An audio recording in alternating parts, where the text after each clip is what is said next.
मेरे साथ योगी उमेश पुरी जी मौजूद हैं स्टूडियो में। जरा योगी उमेश पुरी जी से जानते हैं। उमेश पुरी जी, ये पूरा का पूरा एक विवाद, और देखिए अभी तक चर्चा में इस विवाद के अलग अलग पक्ष भी सामने आए हैं। ऐसा नहीं है कि एक ही पक्ष सामने आ रहा है, अलग अलग पक्ष हैं, सबके अपने अपने दावे हैं। और एक चीज मैं कह दूं कि यहां पर कोई भी, मेरे ख्याल से जितने पैनलिस्ट हैं उनमें से कोई भी इस बात का समर्थन नहीं करता है कि किसी को भी ऐसा करना चाहिए कि अपनी नाम पहचान छिपा कर किसी को कुछ भी खिलाना चाहिए। भाई अपनी नाम पहचान बताओ, जिसको आपके यहां से खाना है वो खरीद के खाएगा, जिसको नहीं खाना है वो नहीं खरीद कर खाएगा। इसमें कोई इफ एंड बट हो ही नहीं सकता। लेकिन मेरा सवाल आपसे ये है कि ये जो धर्म युद्ध की सी स्थिति बन रही है, ये क्यों बन रही है ऐसी स्थिति पर? देखिए, धर्म युद्ध की स्थिति तो बनना स्वाभाविक है, क्योंकि जब बात विषय धर्म की आ गई है तो निश्चित तौर पर जो धर्म का काम कर रहे हैं, जिनके कंधों पर धर्म की जिम्मेदारी है, वो उसको आके प्रोटेस्ट करेंगे ही करेंगे। देखिए आपने देखिए ना, आप धर्म युद्ध की स्थिति बन रही है, आप कह रहे हैं कि जिनका काम है धर्म युद्ध की स्थिति बन रही है। ये लोकतंत्र है, यहां पर काम कानून व्यवस्था बनाए रखने का, या अगर कुछ गलत सही हो रहा है उसकी जांच करने का वो पुलिस का काम है। यहाँ पर अदालतें हैं। देखिए, लोकतंत्र है, संविधान है, इसको हम सब स्वीकार करते हैं। इसी लोकतंत्र के अंदर मुसलमान भी 5 टाइम की नमाज पढ़ता है, हिंदू भी अपनी पूजा पद्धति का पालन करता है। लेकिन मैं ये कह रहा हूं कि अपनी आइडेंटिटी को अगर वो लोग बता देंगे तो आफत क्या है। एक बात ये कि मैं एक सेकंड देखिए ना, कोई आफत नहीं है।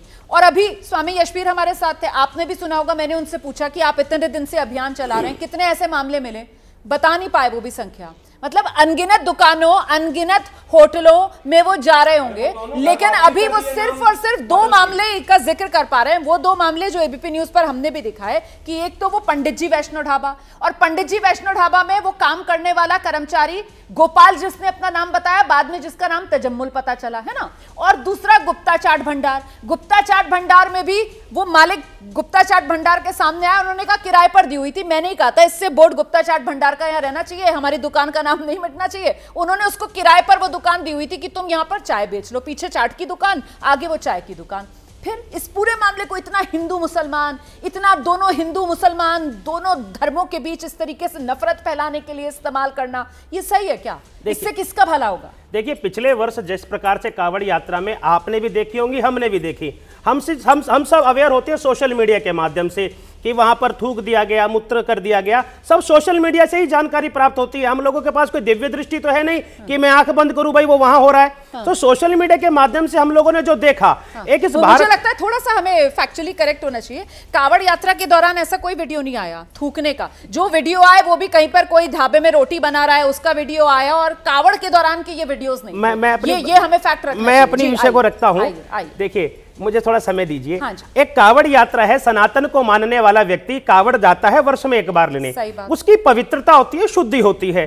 इस प्रकार की घटनाओं ने कहीं ना कहीं सनातन को मानने वालों के मन में, उसके हृदय में एक आघात कर दिया, एक दर्द पैदा हुआ कि मैं जिस पर विश्वास कर रहा था, और विश्वास करने के बाद जब मुझे पता लगता है कि इसे नाम अपना मोहम्मद रख रखा है और रमेश रखा है, नाम उसका मोहम्मद है, तो उसके मन में आया यार मेरे धर्म के साथ खिलवाड़ हो सकता है, कोई त्रुटि हो सकती है। तो विवाद का प्रारंभ, देखिए विवाद का प्रारंभ हुआ कैसे कि रमेश है, ओरिजिनल नाम मोहम्मद है, तो मन में एक शक आया भी इसको आवश्यकता क्यों पड़ी, ये क्या करना चाहता था, इसका भाव क्या है।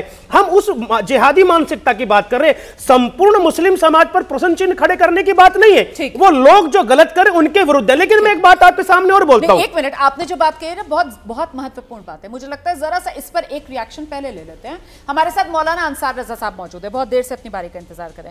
मौलाना अंसार रजा साहब, वो कहते हैं ना कि बिना आग के धुआं नहीं उठता। और अभी अभी जिस बात का जिक्र यहां पर योगी उमेश पुरी जी ने किया, उन्होंने इसी ओर संकेत दिया। उन्होंने कहा आप देखो ना, इस तरीके के विवाद ये बढ़े क्यों, ये मामले सामने क्यों आए? क्योंकि दुकान का नाम रखा हुआ है कुमार स्वीट्स, और चला कौन रहा है? कोई अब्दुल चला रहा है उसको। तो सर, ये इस तरीके के जो नाम और मामले सामने आए, फिर तो कटघरे में यहां पर वो दुकानदार होगा जो मुस्लिम समाज से आता है, जो मुसलमान है, जो अपनी मुस्लिम पहचान छुपाकर उस कावड़ रूट पर जानबूझकर हिंदू नाम से दुकान चला रहा है। सवाल तो पूछा जाएगा फिर मौलाना अंसार रजा।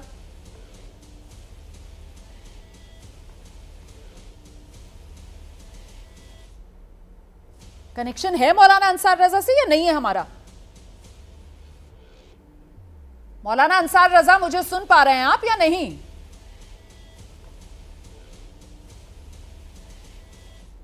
नहीं, हमारा संपर्क नहीं हो पा रहा है मौलाना अंसार रजा से, कुछ दिक्कत आ रही है कनेक्शन में। आइए गुलाम साहब जवाब दीजिए इस सवाल का। देखिए, जो सवाल उठ रहे हैं निसंदेह वो सवाल ऐसे हैं जिस पर डिबेट होने चाहिए। हाँ। समाज के प्रबुद्ध लोगों को इस पर बैठ के चिंतन करना चाहिए। हाँ। और मैंने पिछले साल भी ये बात कही थी, उसके बाद मैंने लगभग 1 दर्जन वीडियोस खुद बनाए हैं अपने चैनल पर कि भाई आप अपनी शनाख्त, लड़ाई ही शनाख्त की है और आप उसी को छुपा रहे हो।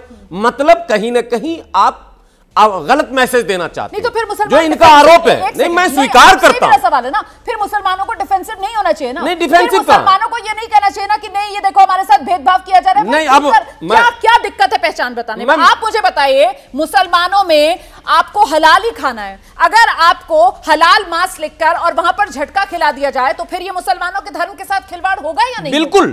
तो देखिए, सच बोलने की पहले तो आदत डालनी चाहिए आदमी को। हाँ। मैं कह रहा हूं इनके जो इल्जामात हैं, जो इनके शंकाएं हैं, अलग अलग हैं, मैं उसको मैंने रिजेक्ट नहीं कर रहा हूं। मैं इनसे ये कह रहा हूं कि जो भी प्रॉपर वे है, हम भेदभाव का आरोप इसलिए लगाते हैं कि ऐन मौके पर। तो तरीका किसका गलत लग रहा है? तरीका यशवीर जी का गलत है। ठीक है, आप प्रचार कीजिए, जागरूक कीजिए, सरकार को चेताइए, ठीक है, लेकिन आप धर्म के नाम पर जिहादी, मूतने वाला, थूकने वाला, वो तमाम इल्जामात जो नहीं भी है वो सब लगाकर अपने आप को बेहतरीन बनके और ये दिखाना। मैं स्वामी विक्रमादित्य का रुख कर लेती हूँ, धर्मगुरु इस वक्त हमारे साथ मौजूद हैं। स्वामी विक्रमादित्य, या आप देर से क्योंकि चर्चा में जुड़ रहे हैं, इसीलिए बस मैं बताना चाहती हूँ कि जितने पैनलिस्ट हैं उनमें सभी इस राय से सहमत हैं कि साहब धर्म छुपाकर, पहचान छुपाकर किसी को भी कुछ खाने पीने की चीज बेचना ये गलत है। किसी को कोई आपत्ति नहीं है धर्म और पहचान बताकर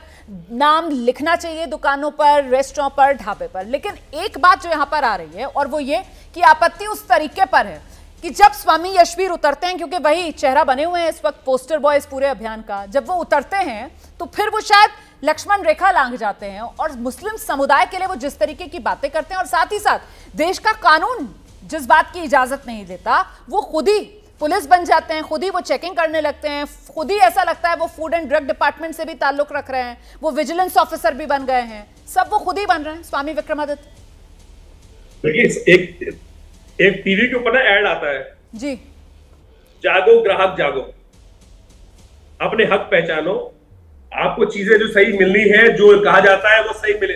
मेरे पास आवाज रिवर्स आ रही है, मैं ठीक करवा देती हूँ, इको आ रहा है, जरा ठीक कीजिएगा जी। तो सबसे पहली जरूरत है कि क्या ग्राहक को जागने की जरूरत नहीं है? मुझे बताइए, मैं किसी जगह चाय पीने गया, आप कहीं चाय पीने गई और वहां जब चाय पीने के लिए आपको सामने 420 ओटी दिखाई थी, क्या उस पे सवाल उठाना जरूरी है? आप बिल्कुल सही कह रहे हैं, लेकिन क्योंकि आपने जागो ग्राहक जागो का यहाँ पर उदाहरण दिया, तो वो जागो ग्राहक जागो जो है वो भी संबंधित विभाग, सरकारी विभाग की तरफ से चलाया जाता है। और ऐसे में अगर ग्राहक को जगाने का काम आम लोग करने लगे हैं यहाँ पर, तो फिर उनके तो अपने हित जुड़ जाएंगे ना प्रोडक्ट्स बेचने को लेकर। यही तो सवाल है। ठीक है, ठीक है, आइए स्वामी विक्रमादित्य। मैं स्वामी यशवीर जी से खुद मिला। हाँ, हम लोग से पूछना है तो हम लोग उठ जाए भाई, हम लोग को क्यों बैठा रहे, हम लोग चले जाते हैं, आप अपना बात कर लीजिए। अनुराग जी, एक बार भी अभी पैनलिस्ट का नंबर नहीं आ पाया है। मैं एक सेकंड स्वामी विक्रमादित्य अपनी बात रखूं, उसके बाद मैं आपके पास आ रही हूँ सर, जरा सा संयम रखिए प्लीज। वोट बैंक हिल गया है। ठीक है, ये धर्माचार्यों से डिबेट कराना चाहिए था, ये विषय पॉलिटिकल नहीं है, नहीं धर्माचार्य से डिबेट कराना चाहिए था। स्वामी विक्रमादित्य अपनी बात रखिए। धर्माचार्य इस देश के नागरिक नहीं है क्या? हमारे इस देश के नागरिक, हर नागरिकता के। तो भाई आप लोगों के पेट में क्यों दर्द? आप तो कुछ कर नहीं रहे, आप लोगों के तो सारे। अरे भाई, अरे स्वामी जी, मैं तो आपकी कहाँ मुद्दा से भटक रहे हैं आप लोग। सनातन में संयम भी जरूरी है, सबको अपना अपना पक्ष रखना है, पॉलिटिकल पक्ष भी है इसमें, और स्वामियों को भी अपना पक्ष रखना है, धर्मगुरुओं को भी अपना पक्ष रखना है। बस स्वामी विक्रमादित्य जी को सुन तो लीजिए। मौलाना अंसार रज़ा के बाद दोबारा आ रही हूँ आपके पास जल्दी से। स्वामी विक्रमादित्य, एसवीर जी से बुलवा तो लिया था 15 मिनट, अब एसपी जी से बुलवा लिया था, फिर भी आपको अगर मन नहीं भर रहा है तो क्या करें? आपने अरे भाई साहब, आपके पेट में दर्द है, हमें पता आ रहा है। स्वामी विक्रमादित्य प्लीज अपनी बात रखिए, मेरे साथ लेकर आइए स्क्रीन पर स्वामी विक्रमादित्य। मैं केवल कह रहा हूं, मैं यहाँ कहना चाह रहा हूं कि यशवीर जी ने किसी की पैंट नहीं उतारी, कोई वीडियो अवेलेबल नहीं है किसी की पैंट उतारने की बात की गई हो। ये सारे के सारे एलिगेशन है, पुलिस की इन्वेस्टिगेशन चल रही है, तथ्य सामने आएंगे। और इन्होंने जिस प्रकार से एक आरोप के ऊपर पूरे देश में हंगामा मचा दिया कि पैंट उतार दी, पैंट उतार दी। अरे पैंट वहां पहलगाम में उतारी थी, पैंट वहां पहलगाम में उतारी थी।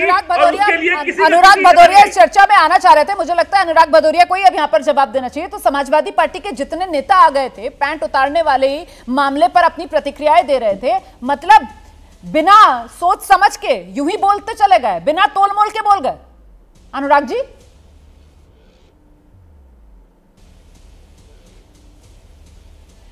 कांवड़ यात्रा शुरू होती है, धर्म की राजनीति को लाना इनकी ये उसको लेके आते, क्योंकि इनके पास जवाब नहीं है। किसानों जो परेशान है, किसान का जवाब कैसे देंगे? इनकम दुगनी करने की बात है, जवाब नहीं है, जवाब नहीं हुआ। मेरे साथ अनुराग भदौरिया को ले आइए, आप बीच में बोल रहे हैं। एक बार रुकिए ना, आपके बीच में नहीं बोला।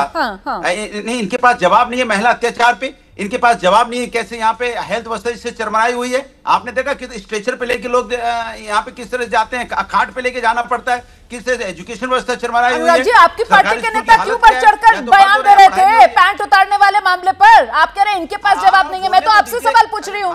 एसटी हसन आप ही की पार्टी के नेता है ना, उन्होंने तुलना कर दी थी आतंकवादियों से। क्यों आप मुझे जवाब देने दीजिए, आप चीखने लग जाते हैं। भाई मैं अभी तो 20 सेकंड भी नहीं बोला, जवाब दे तो रहा हूँ। या तो आप चीख लीजिए या हम बोल ले, दो ही तो एक बार बोल सकता है ना।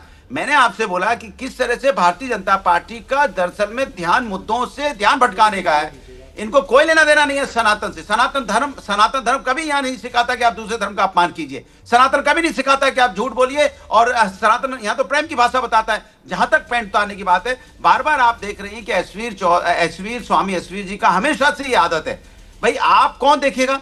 चेक अगर किसी को करना है, कोई अगर खाना ठीक नहीं मिल रहा है, व्यवस्थाएं ठीक नहीं है, तो माननीय सर्वोच्च न्यायालय का एक गाइडलाइन है। अगर उस गाइडलाइन को कोई फॉलो नहीं करता, पुलिस कार्रवाई करेगी। अगर आप हमारे ये सवाल तो हम पूछ ही रहे हैं अनुराग भदौरिया जी, आप तो लेकिन जवाब दे दीजिए। आपकी पार्टी के नेता यूं ही कूद गए थे बस राजनीतिक रोटियां सेकने के लिए, बिना जांच पड़ताल के आपकी पार्टी के नेताओं ने पैंट उतारने को लेकर बीजेपी की तुलना आतंकवादियों से कर दी। सर, माता प्रसाद पांडे तक की तरफ से ये आरोप लगा दिए गए बीजेपी पर, क्यों लगाए?